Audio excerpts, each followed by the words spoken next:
Hi, Alana. It was such a pleasure to get to be introduced to your work this week through these two writing prompts. Thank you so much for spending time with them and sharing your work with me.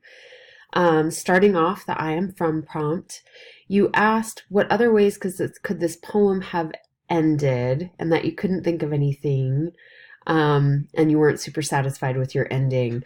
Um, so I would say if you notice the original Mary Pfeiffer poem, it's significantly longer, so she adds particular details.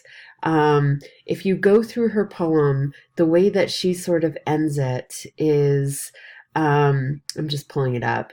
She gives this whole list of really comprehensive details, saying like, I'm from this kind of object. I'm from a family that says these phrases. I'm from this geography. And then the very last line of her poem, she sort of switches the tone after this list, I am from, I am from, I am from, to my own sweet dance unfolding against a cast of women in aprons and barefoot men in overalls. So I think the way that she chose to end it, which might be an interesting way for you to end your poem, is to, first of all, um, give more details, right? So this is a beautiful start, absolutely beautiful details. I love the high school sweethearts. I love that you include saguaro cactus, from love and care and sympathy. I think all of those things are lovely details about where you're from, but you could add more details.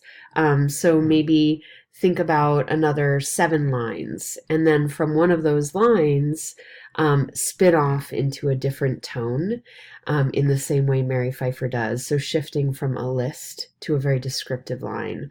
That would be one way that I think you could end this poem that could work really well. Let's see, your second prompt.